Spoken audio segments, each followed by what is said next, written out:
कैसे हो चैंपियंस। यहाँ बात करते हैं राजा महेंद्र प्रताप सिंह स्टेट यूनिवर्सिटी के बीएससी थर्ड सेमेस्टर मैथमेटिक्स के इम्पॉर्टेंट क्वेश्चन के बारे में। तो देखो, हम तो ये जानते ही हैं कि पेपर हमारा मल्टीपल चॉइस पैटर्न पे होने वाला है, लेकिन मैथ्स के अंदर पेपर चाहे रिटन हो चाहे एमसीक्यू हो, सॉल्व तो हमको करना ही करना है। एमसीक्यू का फ़ायदा ये है कि सॉल्व हमको रफली करना पड़ेगा, बस आंसर टिक करना पड़ेगा, ठीक है। लेकिन आपको मेथड तो पता होना ही चाहिए, ठीक है। डायरेक्टली तुक्का तो मान नहीं सकते, किसी दूसरे सब्जेक्ट की तरह के सही हो जाएगा। मैथ्स में सॉल्व करना है तो है।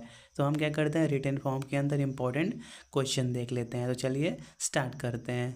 सेक्शन ए से तो पहला क्वेश्चन क्या था, डिफाइंड इक्विवेलेंस रिलेशन। तो कैसे डिफाइन करोगे, a relation R in a set A is said to be equivalence relation if it is reflexive, symmetric and transitive, that is called equivalence relation. ठीक है, कोई भी रिलेशन रिफ्लेक्सिव भी हो, symmetric भी हो, ट्रांजिटिव हो तो क्या कहलाता है, इक्विवेलेंस रिलेशन कहलाता है। ठीक है, आप रिफ्लेक्सिव, सिमेट्रिक, ट्रांजिटिव का कंडीशन भी दिखा सकते हो। ठीक है, वो डिपेंड करता है क्वेश्चन छोटा है या बड़ा। छोटा है तो स्टेटमेंट लिख दो, बड़ा है तो अच्छे से डिफाइन भी कर दो, क्या एग्जाम्पल भी ले लोगे तो बड़ा क्वेश्चन अच्छे से क्लियर हो जाएगा।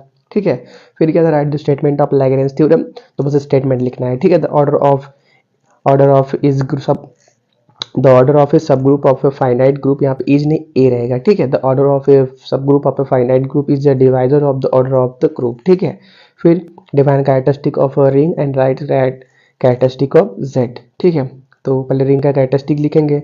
Smallest positive integer H is said to be characteristic of a ring such that R plus but multiplication का साइड डॉट से डिनोट किया जाता है if H is equal to 0 for all A belongs to R. ठीक है, फिर ऐसे define कर देंगे।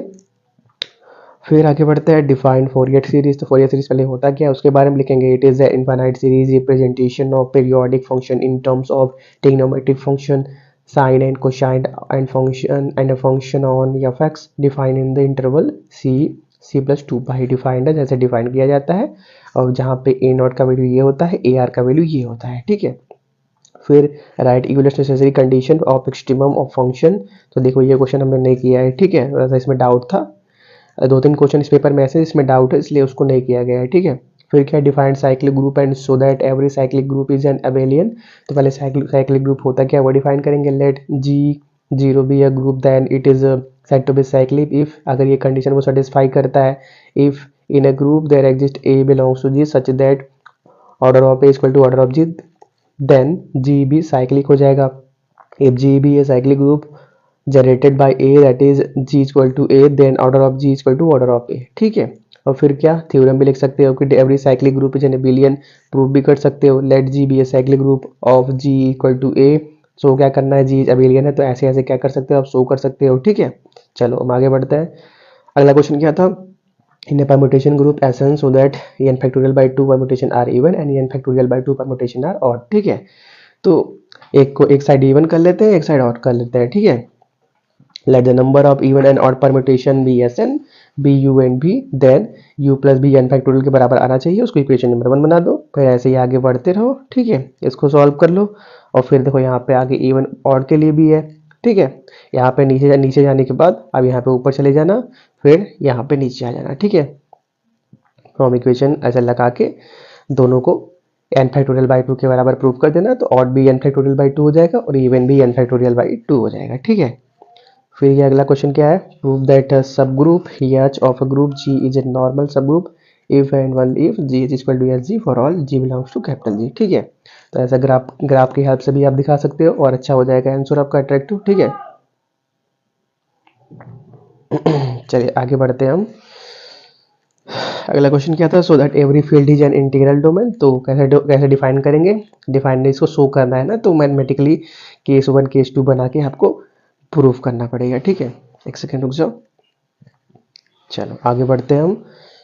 फिर अगला क्वेश्चन क्या है, find Fourier transform of F X where F is defined by F X. जब ऐसे डिफाइंड है तो फोरियर ट्रांसफॉर्म फाइंड करना है, तो बस कुछ करना नहीं है, फॉर्मूला लगाना है। ठीक है, फोरियर ट्रांसफॉर्म को फॉर्मूला लगा के आराम से आप बस सॉल्व कर लोगे, लास्ट में आपको 2 या अपान रूट 2 पाई मिल जाएगा। ठीक है, फिर अगला क्वेश्चन क्या है, defined subgroup of a group so that an non impedance subset h of a group g is a subgroup of g if and one leave. दो कंडीशन सेटिस्फाई करे, तो पहले सब ग्रुप ऑफ ग्रुप को define कर दो। Subgroup of a group is a subset of a group that is itself a group, that is if H is a non-empty subgroup of a group G then H is also a group, then H is called a subgroup of G। ठीक है, फिर आगे proof क्या करना है, दोनों condition proof करना है, तो उसको ऐसे प्रूफ कर सकते हैं। ठीक है, चलो आगे बढ़ते हैं।